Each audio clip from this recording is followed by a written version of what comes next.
ವಿಪಕ್ಷಗಳ ಪಾಲಿಗೆ ಮುಡಾ ಹಗರಣವೇ ದೊಡ್ಡ ಅಸ್ತ್ರವಾಗಿದೆ. ಸಿದ್ದರಾಮಯ್ಯ ರಾಜೀನಾಮೆಗೆ ಆಗ್ರಹಿಸಿ ಬೆಂಗಳೂರಿನಿಂದ ಮೈಸೂರಿನವರೆಗೆ ಪಾದಯಾತ್ರೆ ಹೊರಟಿರೋ ಬಿಜೆಪಿ ಜೆಡಿಎಸ್ ನಾಯಕರು ಸರ್ಕಾರದ ವಿರುದ್ಧ ವಾಗ್ದಾಳಿ ನಡೆಸಿದ್ರೆ ಕಾಂಗ್ರೆಸ್ ಮುಖಂಡರು ಕೂಡ ಸವಾಲು ಎಸೆದಿದ್ದಾರೆ.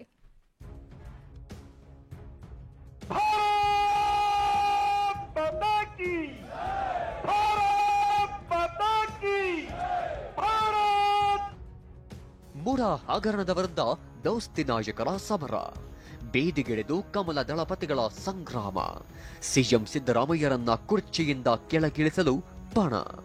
ಹೌದು, ಕಾಂಗ್ರೆಸ್ ಸರ್ಕಾರವನ್ನ ಇಕ್ಕಟ್ಟಿಗೆ ಸಿಲುಕಿಸಲು ಮೈತ್ರಿ ನಾಯಕರು ಪಾದಯಾತ್ರೆ ಮೂಲಕವೇ ಪಾಂಚಜನ್ಯ ಮೊಳಗಿಸಿದ್ದಾರೆ. ಮುಡಾ ಸೈಟ್ ಹಂಚಿಕೆ ಅಕ್ರಮದ ವಿರುದ್ಧ ದೋಸ್ತಿಗಳ ಸಂಗ್ರಾಮ, ಸಿಎಂ ರಾಜೀನಾಮೆಗೆ ಆಗ್ರಹಿಸಿ ಬಿಜೆಪಿ ಜೆಡಿಎಸ್ ಪಾದಯಾತ್ರೆ. ತಂದೆ ತಾಯಿಯಾಗುವುದು ಇನ್ನೂ ಕನಸೇ? ಅಪೋಲೋ ಫರ್ಟಿಲಿಟಿ ಮೂಲಕ ನಿಮ್ಮ ತಂದೆ ತಾಯಿಯಾಗುವ ಕನಸನ್ನು ನನಸಾಗಿಸಿಕೊಳ್ಳಿ. ಉಚಿತ ಆಪ್ತ ಸಮಾಲೋಚನೆಗಾಗಿ ಕರೆ ಮಾಡಿ 9953323196. ಸಿಎಂ ಸಿದ್ದರಾಮಯ್ಯ ಪತ್ನಿಗೆ ಮುಡಾ ಸೈಟ್ ಹಂಚಿಕೆ ಮತ್ತು ಮುಡಾದಲ್ಲಿ ನಡೆದಿರೋ ಹಗರಣವೇ ದೋಸ್ತಿ ನಾಯಕರಿಗೆ ಪ್ರಬಲ ಅಸ್ತ್ರವಾಗಿದೆ. ಹೀಗಾಗಿಯೇ ನಿನ್ನೆ ಬೆಂಗಳೂರಿನಿಂದ ಮೈಸೂರಿನವರೆಗೂ ಪಾದಯಾತ್ರೆ ಮಾಡೋ ಮೂಲಕ ಸಿಎಂ ಸಿದ್ದರಾಮಯ್ಯ ರಾಜೀನಾಮೆಗೆ ಆಗ್ರಹಿಸಿದ್ದಾರೆ. ಕೆಂಗೇರಿಯ ಕೆಂಪಮ್ಮ ದೇವಸ್ಥಾನದಲ್ಲಿ ನಿನ್ನೆ ಪೂಜೆ ಸಲ್ಲಿಸಿದ ದೋಸ್ತಿ ನಾಯಕರು ನಗಾರಿ ಬಾರಿಸುವ ಮೂಲಕ ಪಾದಯಾತ್ರೆಗೆ ಚಾಲನೆ ನೀಡಿದ್ದಾರೆ. ಸಿಎಂ ಸಿದ್ದರಾಮಯ್ಯ ವಿರುದ್ಧ ದೋಸ್ತಿ ನಾಯಕರ ಸಮರ. ಪಾದಯಾತ್ರೆಯಲ್ಲಿ ಹೆಜ್ಜೆ ಹಾಕಿದ ಮಾಜಿ CM BS Yediyurappa Siddaramaiah CM ಸ್ಥಾನಕ್ಕೆ ರಾಜೀನಾಮೆ ನೀಡಬೇಕು ಅಂತ ಆಗ್ರಹಿಸಿದ್ರು. ಇನ್ನೊಂದು ಹೆಜ್ಜೆ ಮುಂದಿಟ್ಟ ಕೇಂದ್ರ ಸಚಿವ ಎಚ್.ಡಿ. ಕುಮಾರಸ್ವಾಮಿ ಮುಡಾ ಹಗರಣದ ದಾಖಲೆ ಕೊಟ್ಟಿದ್ದು ಯಾರಪ್ಪ ಅಂತ ಡಿಕೆ ಶಿವಕುಮಾರ್ ವಿರುದ್ಧ ವಾಗ್ದಾಳಿ ನಡೆಸಿದ್ರು. ಅತ್ತ ಕೇಂದ್ರ ಸಚಿವ ಪ್ರಹ್ಲಾದ್ ಜೋಶಿ ಕೂಡ ಸರ್ಕಾರವೇ ಭ್ರಷ್ಟಾಚಾರದಲ್ಲಿ ತೊಡಗಿದೆ ಅಂತ ಗುಡುಗಿದ್ರು. ನನಗನ್ಸುತ್ತೆ ನಾವು ಮೈಸೂರು ತಲುಪೋದ್ರೊಳಗಾಗಿ ನನಗನ್ನ ಮುಖ್ಯಮಂತ್ರಿಗಳು ತಮ್ಮ ಸ್ಥಾನಕ್ಕೆ ರಾಜೀನಾಮೆ ಕೊಡಬೇಕು ಅಂತ ಒತ್ತಾಯ ಮಾಡ್ತೇನೆ. ಸಿದ್ದರಾಮಯ್ಯರ ಪರವಾಗಿ ಬಂದ್ರಿ, ಆ ದಾಖಲೆಗಳು ಸಾರ್ವಜನಿಕ ಕೊಟ್ಟಿರೋದು ನೀವಲ್ವೇ? ಸಿದ್ದರಾಮಯ್ಯವ್ರನ್ನ ಎಷ್ಟು ಬೇಗ ಇಳಿಸ್ತೀನಿ ಅಂತ ಹೇಳಿ ಎಲ್ಲ ರೀತಿ ದಾಖಲೆಗಳನ್ನ ಯಾರ್ಯಾರ ಕೈಲಿ ಕೊಟ್ಟು ಎಲ್ಲೆಲ್ಲಿ ಏನೇನು ಮಾಡಿಸ್ಬೇಕು ಎಲ್ಲ ರೆಡಿ ಮಾಡಿಸ್ಕೊಂಡು ಅಯ್ಯೋ ನಾನು ಸಿದ್ದರಾಮಯ್ಯವ್ರ ಪರ, ಸಿದ್ದರಾಮಯ್ಯವ್ರ ನಾವು ಮುಟ್ಟಾಕ್ ಬಿಡಲ್ಲ. ಈ ಡ್ರಾಮಾ ಎಲ್ಲ ಯಾಕಪ್ಪ? ಇನ್ನೂ ಏನೇನು ನಾಟಕ ಆಡಬೇಕು ಅಂತ ಇದ್ದೀರಿ? ಸಿದ್ದರಾಮಯ್ಯನವರು ಮತ್ತು ಅವರ ಮಂತ್ರಿ ಮಂಡಳ ಪೂರ್ತಿಯಾಗಿ ಭ್ರಷ್ಟಾಚಾರದಲ್ಲಿ ತೊಡಗಿದೆ. ಈ ಹಿಂದೆ ಬಳ್ಳಾರಿ ಗಡಿದನಿಗಳ ವಿರುದ್ಧ ತೊಡೆತಟ್ಟಿದ್ದ ಸಿಎಂ ಸಿದ್ದರಾಮಯ್ಯ ಬಳ್ಳಾರಿಗೆ ಪಾದಯಾತ್ರೆ ಮಾಡಿದ್ರು. ಆದ್ರೀಗ ಅದೇ ಸಿದ್ದರಾಮಯ್ಯ ವಿರುದ್ಧ ಜನಾರ್ದನ ರೆಡ್ಡಿ ಮತ್ತು ಶ್ರೀರಾಮುಲು ಪಾದಯಾತ್ರೆ ಮಾಡೋ ಮೂಲಕ ಅಬ್ಬರಿಸಿದ್ರು. ಕರ್ಮ ರಿಟರ್ನ್ಸ್ ಅಂತ ರೆಡ್ಡಿ ಕುಟುಕಿದ್ರೆ, ಆರ್ ಅಶೋಕ್, ವಿಜಯೇಂದ್ರ ಸಹ ಸಿಎಂ ವಿರುದ್ಧ ಮಾತಿನ ವಾಗ್ಬಾಣಗಳನ್ನೇ ಬಿಟ್ರು. ವಿಧಿ ಅನ್ನೋದು ಹೀಗಿರುತ್ತೆ. ದೈವ ಯಾವಾಗ್ಲೂ ಕೂಡ ಕಾಲಚಕ್ರದಲ್ಲಿ ಅವ್ರೇನು ಸುಳ್ಳು ಆರೋಪಗಳನ್ನ ಮಾಡಿ ಸಿದ್ದರಾಮಯ್ಯ ಅವರು ಬಳ್ಳಾರಿಗೆ ಪಾದಯಾತ್ರೆ ಬಂದಿದ್ರು.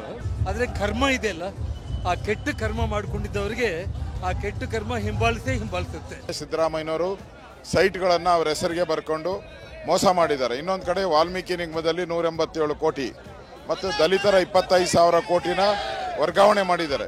ಇವೆಲ್ಲನೂ ಕೂಡ ಕಾಂಗ್ರೆಸ್ ಸರ್ಕಾರ ಲೂಟಿ ಸರ್ಕಾರ. ಈ ವೇದಿಕೆ ಮೂಲಕ ರಾಜ್ಯದ ಉಪಮುಖ್ಯಮಂತ್ರಿಗಳಾಗಿರ್ತಕ್ಕಂಥ ಡಿ.ಕೆ. ಶಿವಕುಮಾರ್ ಅವರಿಗೆ ಸವಾಲನ್ನ ಆಗ್ತಾ ಇದ್ದೇನೆ. ನಿಮಗೆ ತಾಕತ್ತಿದ್ರೆ ಇವತ್ತೇನು ಭ್ರಷ್ಟಾಚಾರದ ಗೊಡ್ಡು ಬೆದರಿಕೆ ಆಗ್ತಾ ಇದ್ದಾರೆ. ನಿಮ್ಮ ಗೊಡ್ಡು ಬೆದರಿಕೆಯಿಂದ ನಮ್ಮ ಪಾದಯಾತ್ರೆಯನ್ನು ತಡೆಯೋದಕ್ಕೆ ಸಾಧ್ಯ ಇಲ್ಲ. ಎಚ್ಡಿಕೆ ವಿರೋಧದ ಮಧ್ಯೆಯೂ ಪಾದಯಾತ್ರೆಗೆ ಪ್ರೀತಂ ಗೌಡ ಎಂಟ್ರಿ.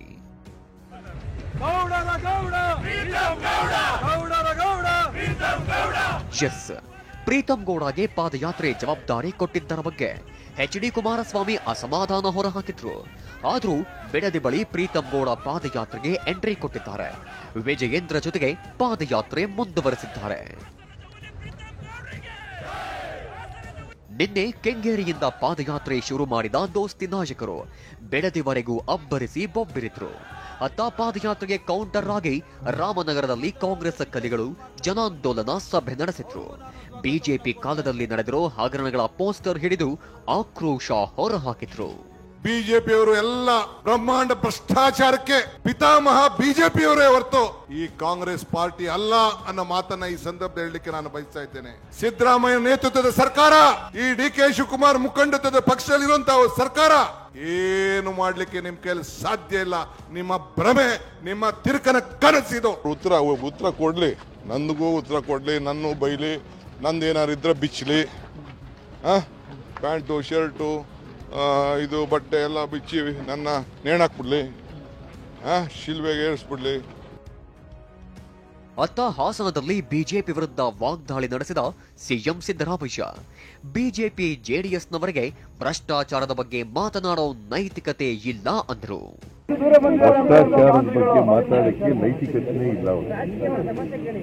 ಕುಮಾರಸ್ವಾಮಿಗಾಗ್ಲಿ, ವಿಜಯೇಂದ್ರನಿಗಾಗ್ಲಿ, ಅಶೋಕನಿಗಾಗ್ಲಿ ಯಾರಿಗೂ ಕೂಡ ನೈತಿಕತೆ ಇಲ್ಲ.